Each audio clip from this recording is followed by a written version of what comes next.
올해는 웬만하면 코스피 중심으로 매매하시라. 네, 그런 말씀드리고 올해 시장은 나쁘지 않은 장세인데 굉장히 울퉁불퉁할 거다. 실적이 나오는 주식들, 네, 턴어라운드 하는 그런 주식들에 초점을 맞추면 괜찮을 겁니다.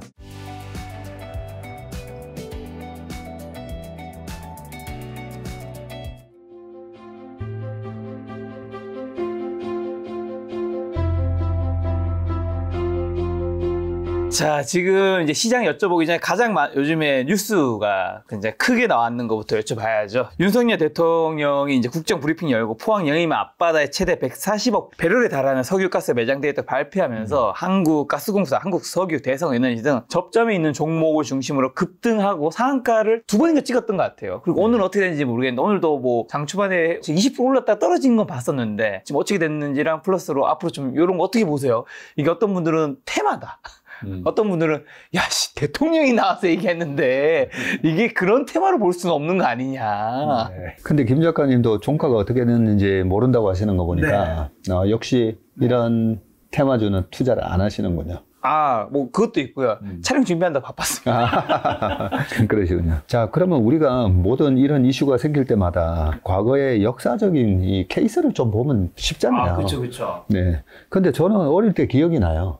포항 아파트에서 기름 나왔다는 그 발표가. 아, 예전에 있었어요? 네, 예전에. 그래서 그게 되게 어릴 때였었는데, 그게 언젠가 봤더니 1975년 박정희 대통령 시절에 그때 우리도 자원 이래 발굴해야 된다 해가지고, 그때 75년도에 시추 시작해가지고 내용을 좀 읽어보니까요. 그 포항 앞바다에 한 1450m, 꽤 깊게 깊네요. 네, 뚫었던 거죠. 그러면 화강암 뚫고 했더니 뭐 석유 비슷한 게 나온 거예요, 또 그때. 그래서 76년 초에, 그래서 제가 보니까 제 유치원 다닐 때인 것 같은데, 그때 실제로 발표되고, 우와, 그때 난리 났었어요. 우리나라도 이제 석유 나온다. 그렇게 했는데, 나중에, 이거는 석유가 아닌 것 같아. 네, 됐고, 지금도 그 일대는 가스 같은 거 많이 나와요. 네, 가스 같은 거 많이 나고, 얼마 전 2017년 3월 달만 하더라도 그 포항 쪽에서 그 지하수 개발하다가 한 200m 팠는데도 막 가스가 나와가지고, 그래서 지금 뭐 그 길을 뭐 불꽃 정원, 불의 정원, 뭐 이런 식으로 해가지고 가스 태우고 있다고 하는데, 그래서 이게 뭐 제대로 됐을 경우, 28년부터 시추 시작해가지고 제대로 뭐 생산하는 거는 뭐 35년 정도 얘기하잖아요. 매장이 확인되면 2028년 추가 탐사에 나섰는데 상업 개발은 2035년부터 가능한데 탐사 시추 계획이 통상 성공 확률이 10% 내외 수준으로 간주한다고 그렇죠. 연구원이 발표하셨더라고요. 확률이 낮잖아요. 그래서 오늘 똑같은 질문을 점심 먹는데 우리 그 여의도 모임에서 뭐 매니저들 모임은 아니에요. 근데 점심 때 딱 질문을 하시는 거예요. 박주문 그거 석유 발견된 거 어떻게 생각하냐고. 그래서 제가 우리 김 작가님 오늘 첫 질문이 그건데. 안 여쭤볼 수 없죠, 이거. 네. 상한가를 몇 번 쳤는데. 네, 그러니까요. 그런데 제가 그런 질문을 받으면서, 한편에서 생각했던 게, 우리가 주식 투자도 여러 단계가 있거든요. 그렇죠. 여러 단계가 있습니다. 그 중에서, 예를 들면, 벤처 캐피탈리스트들 있잖아요. 벤처 기업 투자하는 자금이 있어요. VC. 예, VC들. 자, VC들 투자하는 거랑 우리가 주식시장에서 투자하는 거랑 그러면 같은가라고 보면 다르죠. 달라요. 그죠? 여기 VC는 하이 리스크, 하이 리턴. 그죠? 네, 10개 중에 한두 개 성공하면 나머지 8개, 9개 터진 거. 커버가 되잖아요. 커버 되거든요. 그래서 하이 리스크, 하이 리턴인데 주식 시장에도 하이 리스크, 하이 리턴이 많아요. 바이오 같은 거. 그래서 나는 어떤 투자의 성향인가를 좀 정확하게 아셔야 되는데 그래서 저는 하이 리스크, 하이 리턴을 되게 싫어합니다. 근데 주식 시장의 한 90% 투자자들은 계속 하이 리스크, 하이 리턴을 노리고 다니거든요. 근데 왜 그러냐면 내가 그동안에 주식 투자하면서 이런 걸 한 방에 복구하고 싶은 거예요. 그게 어떻게 보면 우리가 카지노에 가서 돈 잃는 거랑 똑같아요. 처음에 재미삼아 그냥 나도 한번 하러 들어갔다가 돈 한 2, 300만 원 잃잖아요. 네. 거기서부터 약간 이렇게 야마가 돌면서 이거 회복하려다가 1,000만 원 잃고 2,000만 원 잃고 하다 보면 그때는 이제 야마 도는 수준이 아니라 내가 이 돈을 어떻게 모았는데 이 2, 3천만 원 모으려고 1년 동안 얼마나 뼈빠지게 고생했는데 하면서 그거 회복하려다가 결국은 탕진하게 되거든요. 그래서 주식을 우리가 보면 주식을 노름처럼 도박처럼 하는 분들이 분명히 있습니다. 제가 봤을 때는 90%는 그래요. 예, 주식시장의 90%는 그렇게 확률이 낮은데 한번 터지면 큰 수익을 노리는 그런 투자를 하시는 분들이 많기 때문에 이거는 이제 투자의 성향에 따라서 하시면 될 것 같은데 저는 예전에 어릴 때 그 기억도 있고 내용은 딱 봤거든요. 28년 정도의 시추 슈가 탐사해가지고 상업 개발은 2035년 저는 3년 안에 뭔가 실적이 가시화돼야 되거든요. 네. 3년 안에 실적이 가시화되지 않는 비즈니스나 그런 모멘텀이 생기면 안 쳐다봅니다. 대표님 말씀하신 거는 이게 안 된다 된다가 아니라 이게 지금 될지 안 될지도 어쨌든 네. 알 수 없는데 그 주가가 이렇게 요동치는 거 주식이 나는 주식 그 주식은 사지 않는다. 네. 그리고 또 하나 더 말씀드릴게요. 제 친구 중에 기관 자금을 꽤 크게 하는 친구가 있어요. 제 친구가 누군지 모르니까요. 얼마? 그러니까요. 금액 그 조단이죠. 조단이. 네, 기관 자금. 네, 큰 자금을 운용하는 친구인데 이 친구가 지금 10년 넘게 그 기관의 평가에서 S, A, B, C 이렇게 등급을 나누면 S 등급을 받고 있는 아주 노련한 친구예요. 근데 이 노련한 친구가 이 조 단위의 자금을 운용을 하다 보니까 종목 수가 되게 많아요. 많을 수밖에 없겠죠. 예. 금액이 크니까. 네, 3조, 4조를 운용을 하는데 15종목으로 할 수는 없잖아요. 금액이 크니까. 그래서 한 200종목을 쫙 이렇게 두고 있거든요. 왜냐하면 그 자금은 그 아웃소싱 준 기관에서 벤치마크를 주잖아요. 코스피하고 코스피를 이겨라. 맞아요. 근데 코스피 수익률하고 너무 확 쳐지면 이걸 트래킹 에러라고 해서 그걸 경고를 줘요. 근데 그 트래킹 에러를 맞추기 위해서 종목을 쫙 깔아놓고 가거든요. 어떻게 보면 코스피 200을 거의 카피하다시피.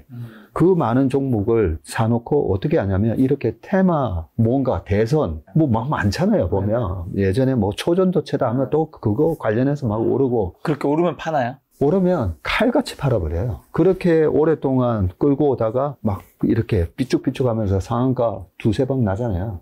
팔아요. 그래서 이번에 상한가 친 종목들 보면 약간 이런 밸류 스탁도 있고 그동안 장기 소에 대해서 그런 종목을 파는데 그래서 그 친구가 자금을 맡긴 기관으로부터 S등급을 받는 이유가 시장보다 알파 수익을 낸다는 거죠. 근데 그 알파 수익은 어떻게 만들어지느냐? 이런 뭔가 발표가 있으면서 쫓아붙는 사람들의 손실이 결국은 그 펀드의 수익으로 가는 거예요. 그래서 내가 이런 테마를 막 쫓아다니는 매매할 때 누군가는 이제 거기다가 때리게 되는데 결국은 부의 이전입니다. 조금 우리가 주식 투자를 이런 테마를 또 투자를 잘 하시는 분이 있어요. 있죠.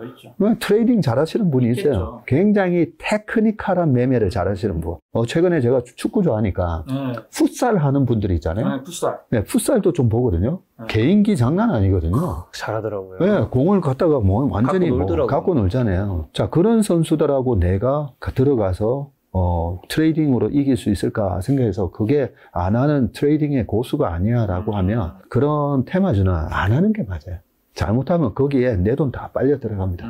그래서 저는 2028년부터 시작해서 상업화에 시작되는 거는 빨라도 35년? 그러면 패스. 이건 일반 개인의 영역은 좀 아닌 것 같다. 네. 자, 그럼 이제 일단 시장부터 여쭤보겠습니다. 네. 현재 한국이랑 미국 증시 이제 오늘이 2024년 6월 5일이죠. 어떻게 보시나요? 자, 이제 거의 상반기 다 지나갔어요. 다 지나갔죠. 네. 올해 1월 달에 나와서 말씀드린 게, 자, 24년 짝수해긴 하지만 미국 대선이 있는 해라는 거죠.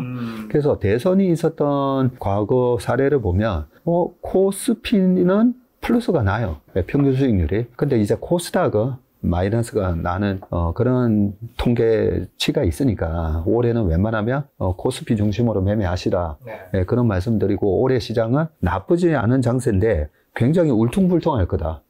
그래서 스키로 따지면 제가 모글스키와 마찬가지라고 얘기하면서 스키장 가셔가지고 초보자, 중급자 한 3일 타면 중급자에서 상급자까지도 우리가 탈 수는 있어요. 근데 제가 스키 꽤 오래 많이 탔거든요. 네, 상급자에서 타는데 모글스키는 못 타요. 모글스키 볼록볼록한 거 있잖아요. 그 볼록볼록한 거는 못 타요. 기술이 있어야겠죠. 기술이 있어야 됩니다. 굉장히 이 쇼턴에 대한 기술이 있어야 되는데, 그래서 올해 같은 시장이 모글스키와 같은 장이기 때문에 그냥 일반 아마추어 분들이 돈 벌기는 힘들 거다. 그리고 부상자가 좀 많이 나올 것 같다.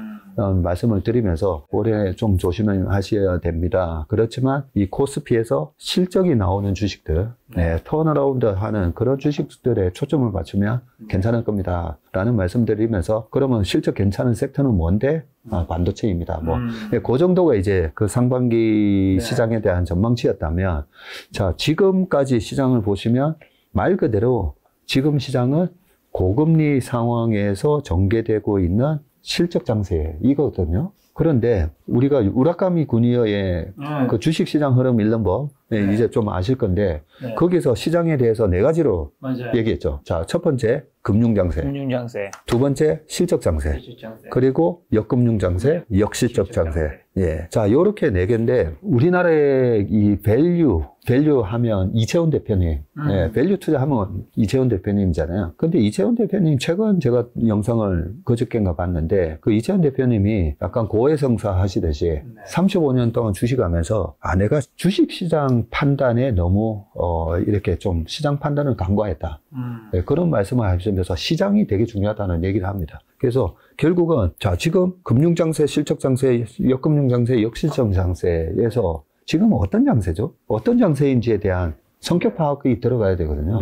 그런데 이게 되게 헷갈리는 게, 자, 금융장세, 코로나 때 금리를 확 낮춰주고 중앙은행에 돈을 풀어주면 그게 금융장세예요. 그죠? 그래서 제가 이 4가지 장세 중에서 가장 돈 벌기 쉬운 장세가 금융장세라는 거죠. 근데 이 금융장세 때라고 해서 그러면 다 돈을 버느냐?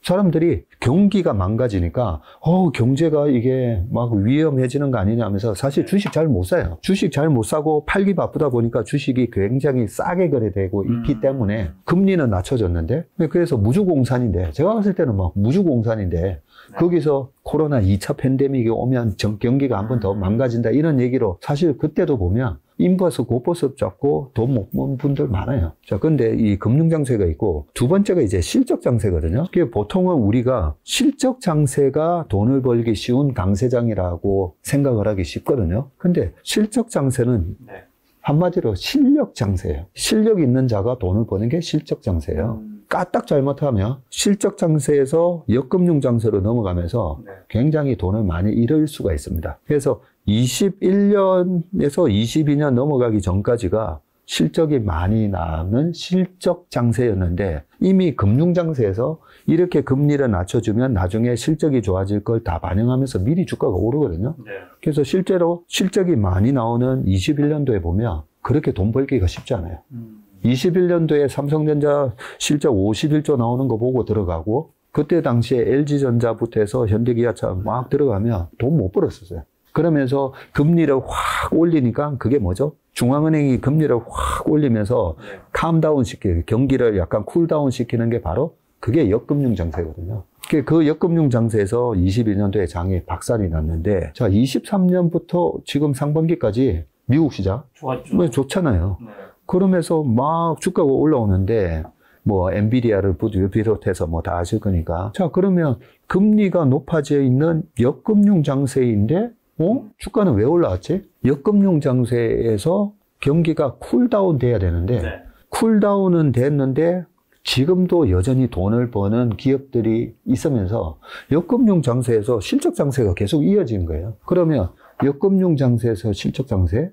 자, 그러면 자세히 보시면 한국 안 돼, 미국 가면 다 돈 벌어 하는데, 자, 한국에서 미국으로 가서 그러면 미국 주식을 샀는데 인텔, 원래 반도체 하면 우리 옛날에 인텔 인사이드 하면서 야, 반도체 하면 인텔이지 해서 인텔 사면 올해 마이너스 38%예요. 자, 그리고 미국 시장이 다 오른 것처럼 보이지만 러셀 2000 있잖아요. 미국의 중소형주에서 마이너스예요. 올해 지금 코스피가 한 1.5% 올랐는데 다우도 겨우 1.7% 정도밖에 안 올랐어요. 러셀 2000 마이너스 나오고 있고. 그래서 미국 장도 보면 매그니피선트에서 요 5종목 있잖아요. 네.